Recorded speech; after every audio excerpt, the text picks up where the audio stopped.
여러분, 어떤 사람에 대해서 어떤 사람을 설명해 주거나 아니면 증명해 주는 것들이 있습니다.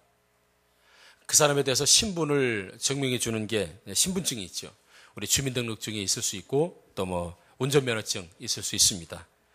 그리고 그 사람이 학력이 어떻게 되는지는 졸업장이 그 사람의 학력을 이야기를 또 해주기도 하죠. 또 그 사람이 실력을 갖추고 있는지 그 분야에서 실력이 없는지 있는지는 자격증이 또 얘기를 하죠. 그래서 바리스타 자격증이 있다 그러면 이분은 커피를 잘 만들 수 있겠구나. 중장비 자격증이 있으면 최소한 중장비는 잘 운전할 수 있겠구나. 이런 것처럼 자격증, 졸업장, 또 신분증 이런 게 한 사람을 설명해주고 그 사람하고 겪어보지 않았어도 대체적으로 그 사람을 파악할 수 있는 어떤 근거가 됩니다. 여러분, 그리스도인이라고 하는 신분증이 있을까요? 예수 믿으면 신분증이 나가나요? 여러분들 예수 믿는 그리스도인들이신데 여러분들이 나는 예수 믿는 그리스도인입니다라고 하는 신분적으로 제시될 게 있냐 이거죠. 자격증이든 졸업증이든 아니면 주민등록증이나 운전면허증이든 여권이든 간에 여러분들이 그리스도인이라는 것을 드러낼 수 있는 게 있을까요? 있구나. 교회 등록카드. 등록카드가 오래되면 오래될수록 신앙이 좋을까요? 그것이 그리스도인이라고 하는 어떤 증거가 되겠느냐 이거죠. 등록카드가. 아니면 낡은 성경? 많이 알고 있는 찬송가? 많이 암송하고 있는 성경 구절? 이런 것들이 여러분들이 그리스도인이구나 라고 하는 어떤 증명이 낼 수 있고 보여줄 수 있는 증거가 될 수 있냐? 물론 그런 것도 가능성 있습니다만은 오늘 본문을 통해서 보면 정말 그리스도인이라고 하는 신분증, 내보일 수 있는 건 기쁨이다. 이렇게 성경은 말씀하고 있는 것이죠. 그래서 빌립보서는 기쁨의 서신이다. 이렇게 이야기합니다. 그래서 기쁨이라는 단어를 제가 그 말씀 컴퓨터로 찾아보니까 4장밖에 되지 않는데 12번 이상의 기쁨, 기뻐하라. 이런 얘기가 이 4장 안에 12번 이상의 그 기쁨에 관련된 단어들이 나오고 있다는 걸 보게 되면서 역시 빌립보서는 기쁨의 서신이 맞구나 라고 하는 생각을 할 수밖에 없죠. 여러분 정말 기쁨으로 살 수 있습니까? 한번 좀 대답을 한번 해보실래요? 여러분 기쁨으로 살 수 있습니까? 네, 있습니다. 왜요? 성경이 있다고 하면 있는 것인 줄 믿습니다. 성경이 가능하다고 하면 되는 거지요. 왜냐하면 하나님은 전능하신 하나님이기 때문에 그렇죠. 아니요. 여러분 기쁨으로 살 수 있으면 최소한 여러분들에게, 예수 믿는 여러분들에게, 그리스도인 여러분들에게는 이런 질문이 타당하지는 않습니다. 여러분 기쁨으로 살 수 있습니까? 라고 하는 질문은 우리들에게는 맞지 않는 질문이에요. 왜냐하면 이건 가능성을 이야기하는 거죠. 기쁨으로 살 수 있습니까? 라고 하는 가능성이 아니라 기쁨으로 살 수 있습니다. 기쁨으로 살아야 됩니다라고는 당위성으로 생각해야 될 문제라는 거죠. 그리스도인의 기쁨은 기쁨으로 살 수 있다고 하는 가능성이 아니라 기쁨으로 살아야 된다고 하는 당위성. 이 부분을 빌립보서는 우리에게 말씀하고 있어요. 그래서 마땅히 그리스도인이라고 한다면 기뻐해야 하고 기쁘게 살아야 하고 기쁨이 있는 줄 믿습니다. 이게 바로 여러분들 그리스도인이라고는 신분증이 돼요. 흔히 우리가 여러분 얼굴이 전도지다 이런 얘기 들었죠. 옆 사람 얼굴 보게 되면 예수 믿고 싶은 생각이 들어요? 그 교회 가고 싶은 생각이 드냐고요. 아니면 내가 오늘 아침에 나올 때 얼굴 봤을 때 사람들이 내 얼굴 보면 하학교에 다니고 싶겠다, 예수 믿고 싶겠다라고 하는 얼굴이냐 이거죠. 조금 전에 말씀드렸죠. 저는 가능성을 말씀드리는 게 아닙니다. 그리스도인들이 기쁨으로 살 수 있습니까? 라고 하는 이 질문의 가능성을 말하는 것이 아니라 당위성이라고 했어요. 당연히 기뻐야 되고 당연히 그렇게 기쁘게 살 수 있고 당연히 기뻐야 되는 게 마땅하다는 거죠, 여러분. 그래서 우리는 더 이상 가능성을 가지고 이야기하는 것이 아니라 마땅함을 가지고 이야기할 수밖에 없죠. 만약에 전교 1등 하는 아이가 있습니다. 항상 하면 전교 1등 하는 아이가 있는데 꼴찌하는 아이 보고 너 지금 꼴찌를 해도 열심히 공부하면 더 잘할 수 있어. 최선을 다해봐. 공부하는 방법은 말이야 내가 이렇게 해보니까 공부가 잘 되더라고. 너도 이렇게 해봐 라고 하는 게 설득력이 더 있겠습니까? 아니면 꼴찌하던 애가 정말 각고의 노력 같은, 예를 들어서 전교 1등을 했습니다. 꼴찌했던 아이가 열심히 공부를 해서 전교 1등을 하고 그 전교 1등을 한 상태에서 꼴찌에게 또 얘기합니다. 야, 내가 옛날에 꼴찌였었는데 그 꼴찌에서 이렇게 공부해서 이렇게 되면 전교 1등 했다. 라고 하는 설득력이 그 꼴찌에게는, 지금 꼴찌에게는 전교 1등 했던 아이가 말하는 것이 더 설득력 있겠습니까? 꼴찌를 해본 경험이 있고 꼴찌에서 1등한 아이가 꼴찌에게 누가 더 설득력 있겠습니까? 두 번째예요. 꼴찌했던 애가 열심히 공부해서 1등을 한 상황에서 꼴찌에게 얘기하면 꼴찌는 나도 1등할 수 있구나. 그런데 전교 1등만 계속했던 애가 야, 공부는 그렇게 하는 게 아니야. 이러면서 막 가르쳐주면 너는만 머리도 좋으니까 그렇고 너는만 머리고 과외도 받고 너는 이고 설득력이 없습니다. 별로. 꼴찌에서 1등했던 애가 꼴찌에게 얘기해야 설득력이 있죠.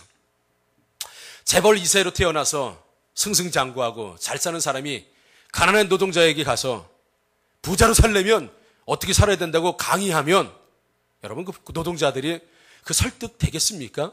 재벌 2세에게 설득 안 돼요, 여러분.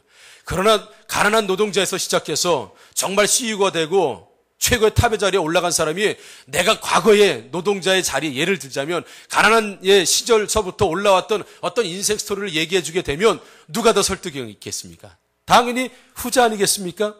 오늘 사도 바울이 이야기하는 게 바로 그렇습니다, 여러분. 사도 바울이 기뻐하라 이렇게 얘기하겠어요. 기뻐하라고 얘기하는데 사도 바울이 기뻐하라고 하는 이 당시는 어떤 당시예요? 감옥에 갇혀 있는 당시라고요. 수감 생활을 하고 있는 상황이라고요. 수감 생활을 하고 있는 사람이 기뻐하라고 그래요.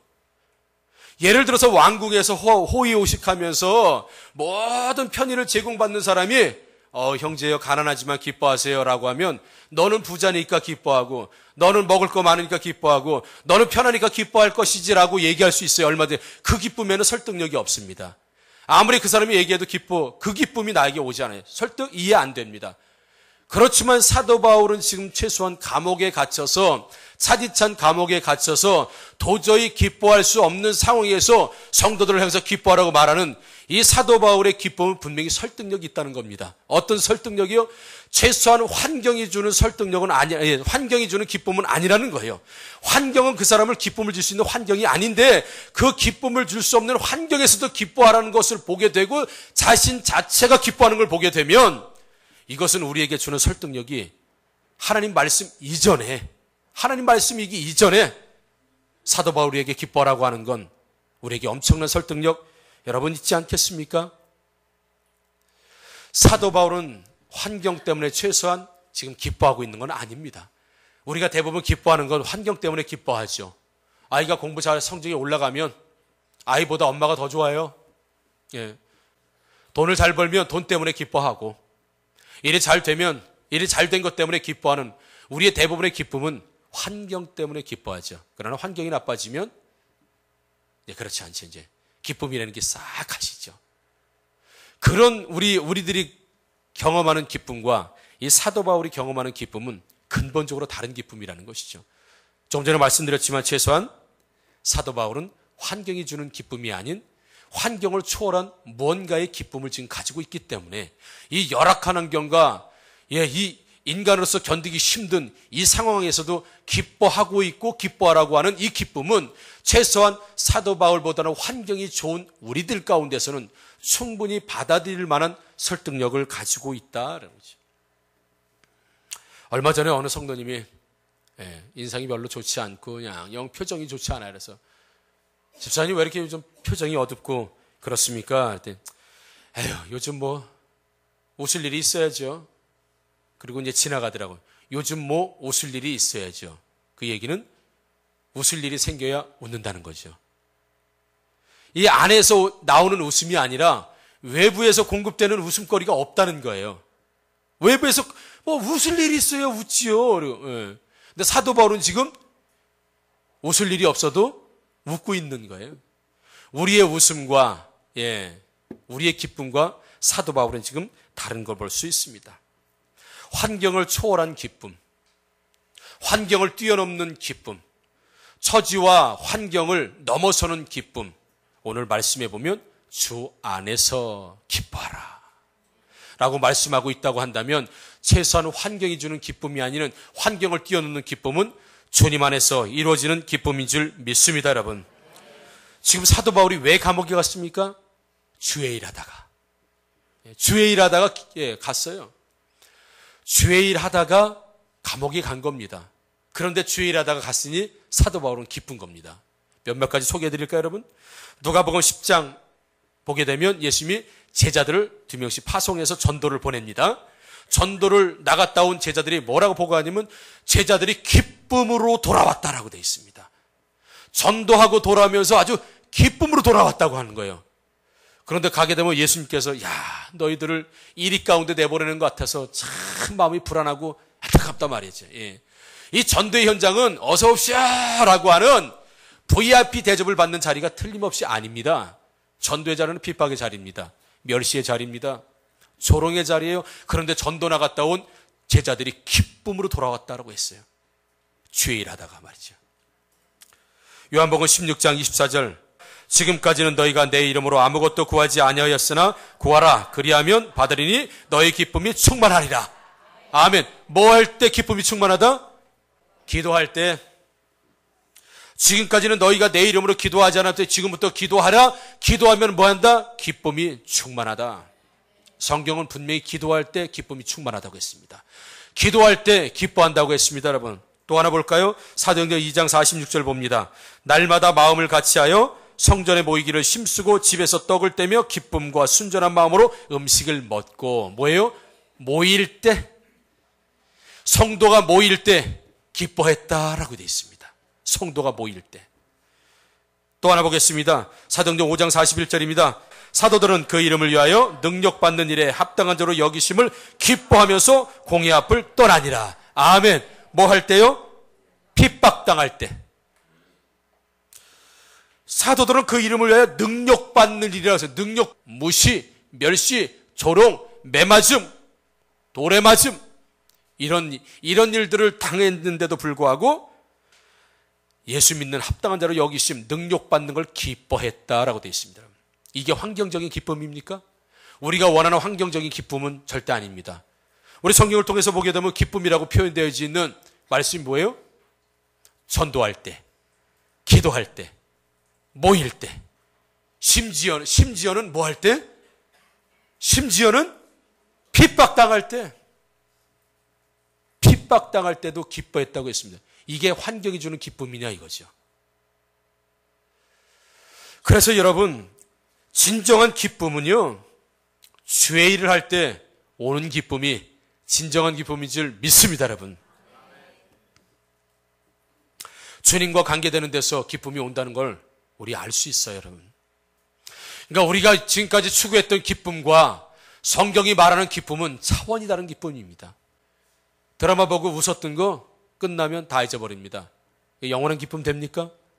다음 날도 그 개그 생각하면서 계속 웃고 다닙니까, 여러분? 거기 개 있잖아, 왜. 걔가 너무 웃겨, 그러고 일주일 내내 그 개그 가지고 웃고 다닙니까? 생각해도 잘 생각이 안 나. 그게 세상이 주는 기쁨입니다, 여러분. 그러나 사도 바울은 주 안에서 기뻐하라. 주와 관련된 일로 기뻐라. 아니요. 주와 관련된 일은 기쁨이 당연히 있어야 되는 거예요. 그런데 오히려 우리는 전도하면 더 피곤해. 기도하면 더 눈이 퀭해져요. 모이면 짜증나. 모이라고 하면. 핍박당하면 다 때려칩니다. 그게 세상이 주는 기쁨을 추구하는 사람과 오히려 전도하고 기도하고 핍박당하고 성도와 모이고 주의 일을 하는데 오히려 더 신나요. 더 기쁩니다. 더 즐겁습니다. 오히려 핍박당하면서까지도 기쁨, 이 즐거움은 그리스도 안에서 관계된 사람만 느낄 수 있는 기쁨이라는 걸 우리가 기억하게 된다면, 제가 여러분들에게 한 사람씩 만약에 한 분씩 이런 질문하면 요즘 어때요? 기쁘십니까? 할 때 예, 기쁩니다. 아유, 요즘 뭐 웃을 일이 있어야죠. 신앙에 문제가 있는 겁니다. 주님과 관계에 문제가 있는 사람입니다. 아, 요즘 왜 인상이 그래요? 아유, 웃을 일이 있어야죠. 요즘 그냥 힘들어서. 최소한 그분은 주님이 주는 기쁨은 없는 사람입니다, 여러분. 당연히 주님과 관계된 일을 하게 되면 기도하면 기뻐야 돼요. 전도하면 기뻐야 되고요. 예, 심지어는 핍박당하면서도 기뻐하는 게 이게 성경이 우리에게 주는 기쁨의 메시지라는 것이죠, 여러분. 사도 바울이 지금 최소한 그러고 있지 않습니까? 핍박당하고 있지 않습니까? 예, 감옥에 들어가 있지 않습니까? 그런데 기뻐하고 있단 말입니다. 왜? 주의 일이니까. 주의 일을 하고 있기 때문에 기뻐하는 거예요, 여러분. 우리 예수 믿는 사람들은 더 이상 우울함이 아닙니다. 더 이상 우리가 이해하기 쉽게 우거지상이 아니라고요. 눈이 회개해서 돌아다니는 거 아니라고요, 여러분. 그 안에는 기쁨이 없기 때문에 그렇습니다. 진짜로 기쁨이 있게 되면 오히려 주의 일을 하면 할수록 기뻐진다는 사실을 여러분 믿으시기를 주의 이름으로 축원합니다, 여러분.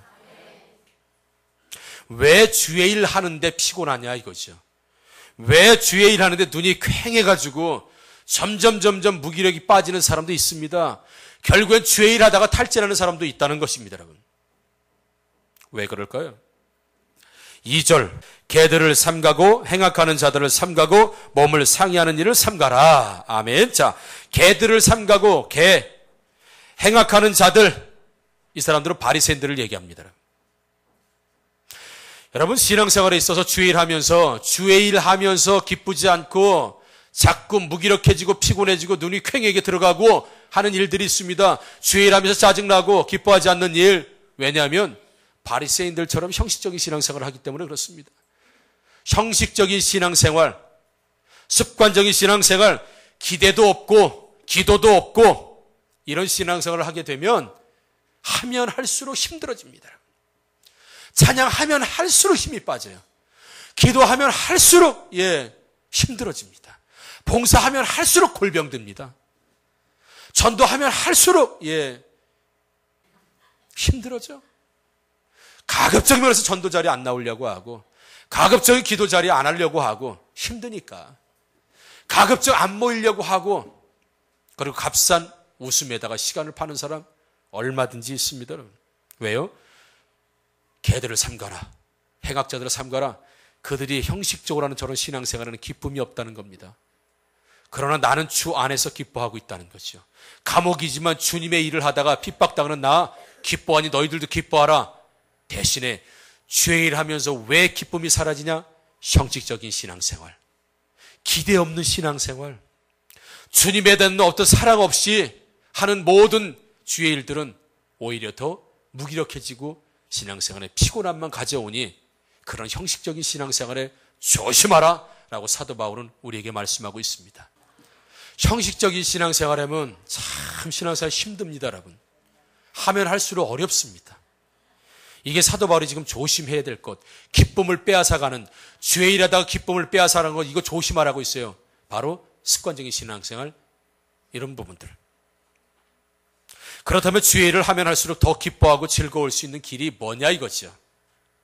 주의 일을 하면 전도해도 기쁘고 기도해도 기쁘고 핍박당해도 기쁘고 모여도 기쁘고 관계 속에 기쁘고 주의 일을 하면 할수록 더 기쁜 사람이 있습니다, 여러분. 어떤 사람이에요? 3절 보게 되면 하나님의 성령으로 봉사하고 라는 말씀입니다. 하나님의 성령으로 봉사하고 영어 성경에 보게 되면 서비스라고 돼요. 서비스, 봉사, 섬겨주는 것. 이 서비스는 봉사라고 해석할 수도 있고 예배라고 해석할 수도 있습니다. 그래서 구도자 예배로 실컷 서비스 이렇게 얘기하지 않습니까? 서비스가 예배로 해석되어지기도 한다는 사실이에요. 그래서 여러분, 하나님 앞에 기쁨을 빼앗아가는 신앙생활은 형식적인 신앙생활, 그래서 바리새인들이 하는 모습, 그런 형식적인 신앙생활, 거칠에만 중요하게 여기는 그런 신앙생활, 이런 거 벗어버리고 주의 영으로 서로 봉사하고 주의 성령으로 예배 드릴 때 여러분 우리에게 기쁨이 있는 줄 믿습니다. 성령으로 예배 드릴 때, 성경에서 말하는 영과 진리로 예배 드릴 때 이 원천적인 기쁨, 전도할 때 기쁜, 기도할 때 기뻐지고 심지어는 핍박당할 때 기뻐지기 위해선 예배의 성공자가 먼저 되지 않으면, 예배의 기쁨을 맛보지 않으면, 예배 가운데 성공하지 않으면, 예배의 목숨을 걸지 않으면, 예배가 살아있지 않으면 최소한 그 사람 신앙은 병들게 되어 있고 하는 것마다 무기력해질 수밖에 없는 거죠. 왜냐하면 예배는 기쁨과 신앙의 원천이기 때문에 그렇습니다. 원천. 기도, 전도, 봉사, 여러 가지 주의 일을 할 때 그 기쁨으로 감당할 수 있는 그 샘의 근원은 어디냐? 예배다라고 지금 말씀하고 있는 거예요. 예배. 하나님의 영으로 봉사하라. 예배 드려라 말이죠. 여러분, 어떻게 하면 우리가 영적인 예배를 드리고 어떻게 하면 기쁨의 예배를 드리겠습니까? 공부를 잘하는 학생과 공부를 안 하는 학생의 차이는 대부분 전교 1등하고 수석하면 뭐라고 인터뷰해요? 저는 그저 수업에 충실했을 뿐이에요. 예습복습 충실히 하고 선생님이 해주시는 수업 잘 들었을 뿐이에요 라고 얘기하죠. 뭐예요? 수업에 적극적으로 참여하는 학생은 공부 잘합니다. 그러나 국어 시간에 수학하고 수학 시간에 음악하고, 여러분 공부 잘하는 학생들은 학교 와서 수업 놓치지 않습니다. 적극적으로 수업에 참여합니다. 질문하고 대답하고. 여러분 왜요? 선생님의 말씀이 놓칠 게 없거든요. 저거 시험에 나올 수도 있는 거거든요. 저게 나의 실력을 향상시키는 거거든요. 선생님을 뚫어지라, 칠판을 뚫어져라 쳐다보게 돼 있습니다. 여러분 예배도 마찬가지입니다.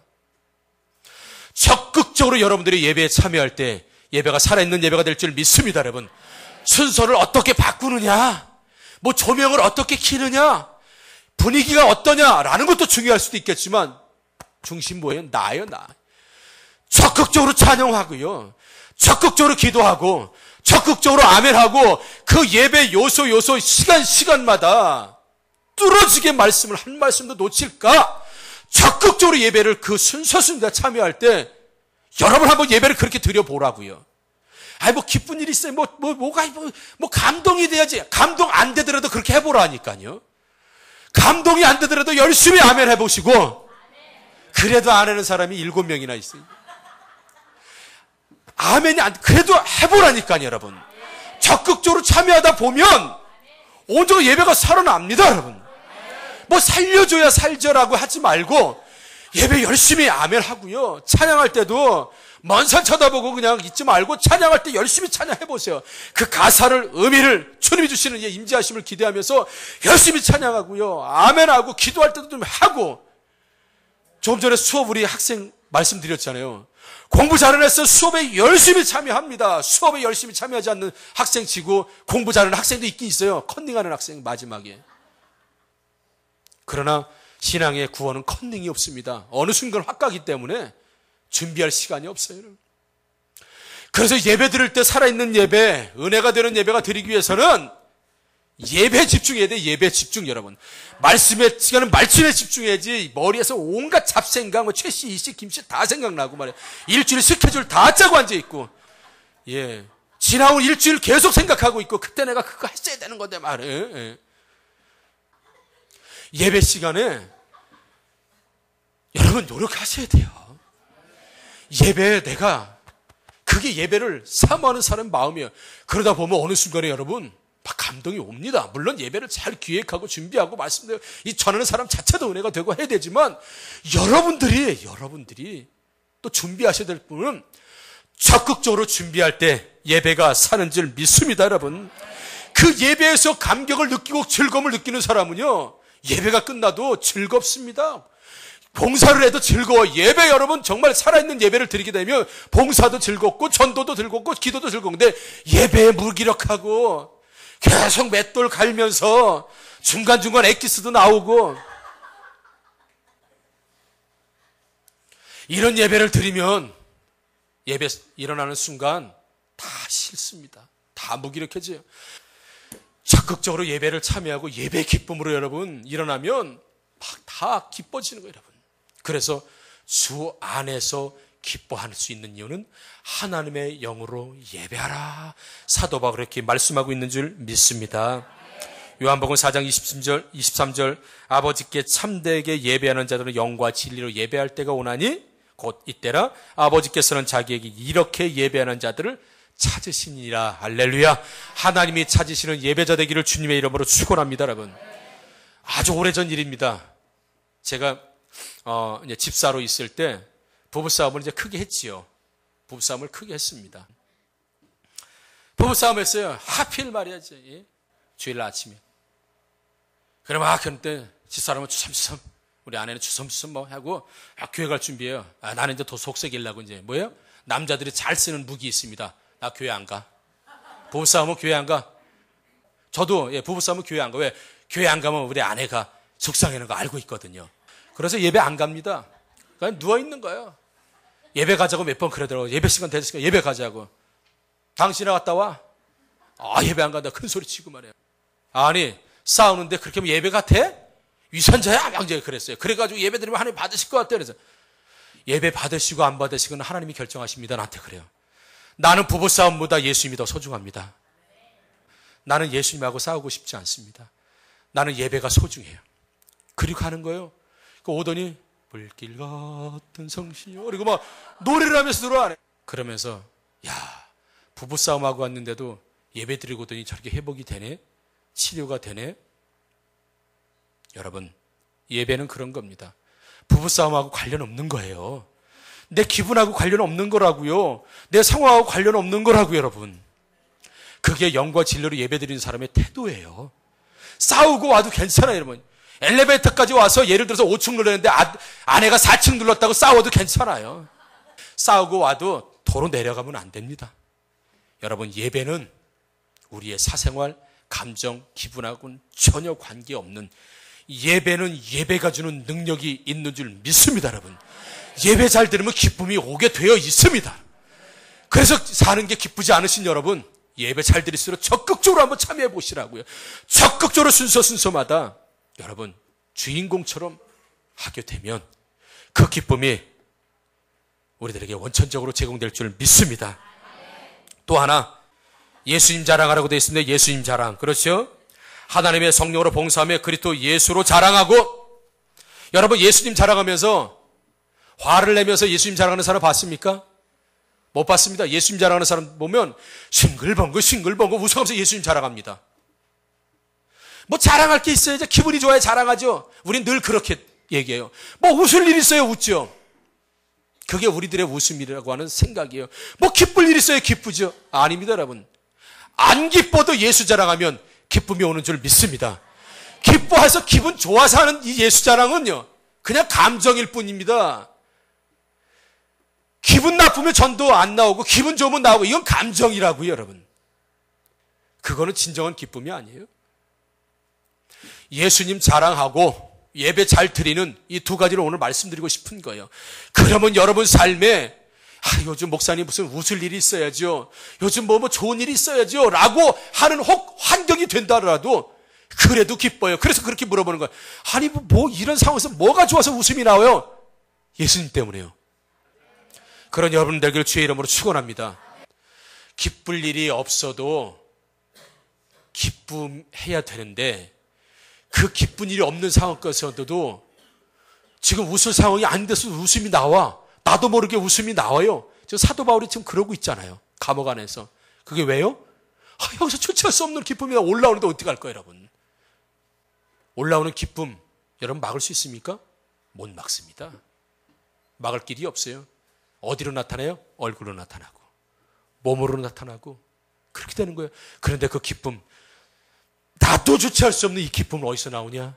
예배에서 나오고 예수님 자랑에서 나오는 줄 믿습니다. 전도하고 돌아온 사람들 기쁩니다, 여러분. 베스트 섬기고 온 사람들 그날 기쁩니다, 여러분. 그 기쁨이 원천적인 기쁨이 거기서 나오기 때문에 그래요. 그래서 여러분 다시 한번 말씀드립니다. 사도 바울은 갈라디아서 1장 10절에 이렇게 말씀합니다.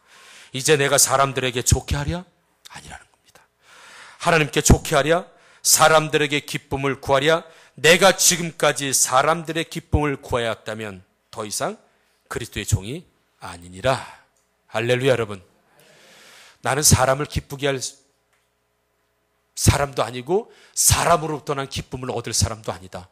나는 오직 하나님으로부터 기쁨을 얻고 하나님에게 기쁨을 드리는 사람이다. 만약에 내가 사람으로부터 기쁨을 구하고 사람에게 기쁨을 주는 개그맨 같은 인생을 내가 산다고 한다면 난 그리스도의 종이 아니다.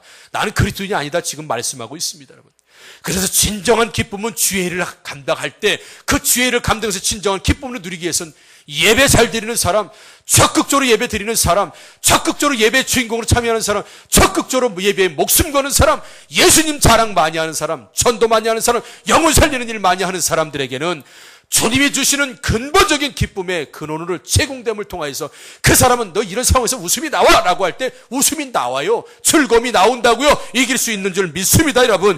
이게 바로 세상 사람들이 갖는 웃음과 그리스도인이 갖는 웃음과 기쁨이 근본적으로 다른 이유는 환경을 초월하고 여건을 초월해서 조차할 수 없는 기쁨과 즐거움은 바로 예수 안에 있다. 주의 일과 관련되는 길에 있다라는 것을 여러분 꼭 기억하시고, 죄산서도에 말씀드린 대로 감옥에 있는 사도 바울도 기뻐하고 있다고 한다면 그의 기쁨에는 우리에게 충분한 설득력이 있다는 걸 꼭 기억하시고, 우리도 사도 바울 같은 기쁨, 주 안에서 느끼는 기쁨, 주님을 위해서 사역하며 느끼는 기쁨, 주님 함께 예배하며 예수님을 자랑하면서 얻는 기쁨의 근원들로, 요즘 집사님 얼굴이 왜 이래? 이런 소리 듣지 말고, 그건 경건한 게 아닙니다, 여러분.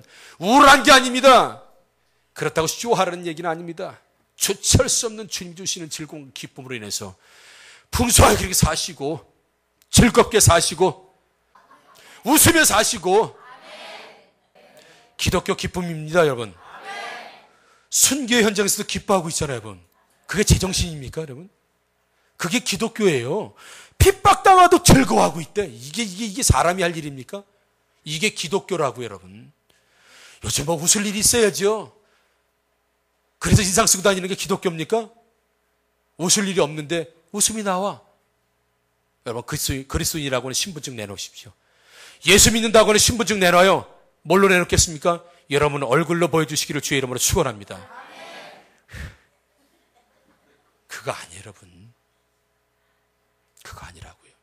다시 한번, 기독교, 예수 믿는 우리들은 얼굴이 전도지고요, 기독교는 기쁨입니다. 주의 일을, 기쁨을 제공해주는 근본적인 요인이 된다는 걸 꼭 기억하시고, 주의 일 기쁘게, 더 기쁘게 감당하시는 저와 여러분들 되기를 다시 한번 주의 이름으로 축원합니다. 아멘. 기도하겠습니다.